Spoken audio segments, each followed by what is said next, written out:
Good morning, তোমরা সকলে কেমন আছো? আমি বেশ ভালো আছি। আমার চ্যানেলে তোমাদের ওয়েলকাম। আর এই যে ওয়াশিং মেশিনে একটা লোড কাঁচা হয়ে গেল। প্রচুর জামা কাপড় হয়েছিল, প্রচুর জামা কাপড়, বিছানার চাদর যা পেরেছি আজকে আমি একসঙ্গেই দিয়ে দিয়েছি, নইলে বেডশিট আলাদা কাচি, জামা কাপড় আলাদা কাচি। আর ভালো লাগছিল না, কারণ 2-3 লোড এমনিই দিতে হয়েছে। কি করব, একসঙ্গে কেচে পরিষ্কার হলেই হলো, পরিষ্কার হওয়া নিয়ে কথা।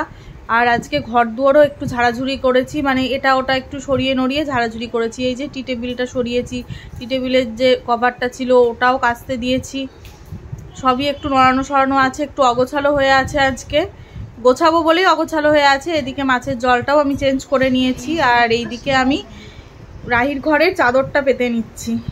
ও আবার দেখছি আমাকে না জানিয়েই পেছন থেকে ভিডিও করতে শুরু করেছে। এমনিতে তো ভিডিও করে দেওয়ার লোক নেই, আর ওই বা কখন করবে, ওর পড়াশোনা থাকে, অনেক কাজ থাকে ওর নিজের, এই আঁকা এটা ওটা থাকে, তো করতে পারে না। আর বাচ্চা মানুষ, আমি কতই বা বলবো করে দে করে দে। আর এইদিকে দেখো জলখাবারের জন্য আমি এই যে চাউমিনের আলু, বিনস আর পেঁয়াজটা ভেজে নিচ্ছি। ডিমটা প্রথম এর মধ্যে দিতে ভুলে গেছিলাম, আলাদা করে ভাজলাম। আর এই যে আমার গোপু সোনাদের নতুন দোলনা, দোলনায় 4 ভাই দোলু দোলু করছে, দোল দোল খাচ্ছে, খুব খুশি। এটা কালকে নিয়ে এসেছিলাম। আর এইদিকে দেখো আমি চিকেন ম্যারিনেট করে রেখেছি। এদিকে আমার চিকেন ম্যারিনেট করা হয়ে গেছে, আর পটল ভাজবো, পটলটাও কেটে রেখে দিয়েছি। তারপরে স্নান করে পুজো করে রান্নাটা করব। আর এইদিকে কিছু বাসন হয়েছিল, সব জোগাড় যন্ত্র করার পরে সেই বাসনগুলোও আমি মেজে রেখেছি। এদিকে মেয়ে পড়ছে, ওর তো কালকে থেকে স্কুল, হোমওয়ার্ক সব হয়ে গেছে, এমনি বাড়ির পড়া করছে।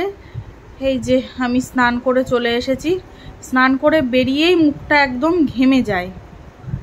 এদিকে আমার পুজোও হয়ে গেছে। এই যে গোপুদেরকে ফুল টুল দিয়ে দিয়েছি, আর খুব জোরে দোলনাটা হয়ে গেছিলো। এই সাইডে একটা ফুল ছিল, পড়ে গেছে, এত জোরে দিয়ে দিয়েছিলাম দোলটা। আর এই যে এখন বিকেল, ভোলানাথ যে চেম্বারে আছি, তো মেয়েকে দেখাতে নিয়ে এসেছি। এই যে স্যারের রুমে যাওয়ার জন্য আমরা ওয়েট করে বসে আছি অনেকক্ষণ ধরেই। তারপরে চলে গেছিলাম বিশাল মার্টে ওই কয়েকটা কুশান কিনতে। সোফায় যেগুলো আছে একঘেয়ে একই মানে দিয়ে রাখছি, ওই জন্য একটু বেশ অন্যরকম হবে, তাই গিয়েছিলাম। তারপরে আমার এই যে বেস্ট ফ্রেন্ড, এটা জেমের সঙ্গে দেখা করলাম। ভাবলাম মঙ্গলবার আজ তোর সঙ্গে দেখা হবে। তারপরে চরম ঝড় বৃষ্টি, বৃষ্টিতে ভিজে স্নান। তারপরে বাড়িতে এসে ভালো করে মেয়ে আর আমি মাথা ভিজিয়ে স্নান করলাম, যাতে জ্বর টর না হয়। এই যে খাটে জামা কাপড় পরে আছে, এগুলো সব গোছাবো। এদিকে ওরও কিছু বই খাতা পড়ে আছে, এগুলো তুলে নেবে, সকালে স্কুল আছে। স্কুলের ব্যাগ গোছানো হয়ে গেছে, তো আবার সকাল সকাল উঠতে হবে। তো আজকে ভিডিওটা এখানেই শেষ করলাম, দেখা হচ্ছে নেক্সট ব্লগে। তো তোমরা ভালো থেকো, সুস্থ থেকো, আর ভিডিও ভালো লাগলে কিন্তু অবশ্যই লাইক কমেন্ট করো, আর চ্যানেলটাকে সাবস্ক্রাইব করে দিও। টাটা।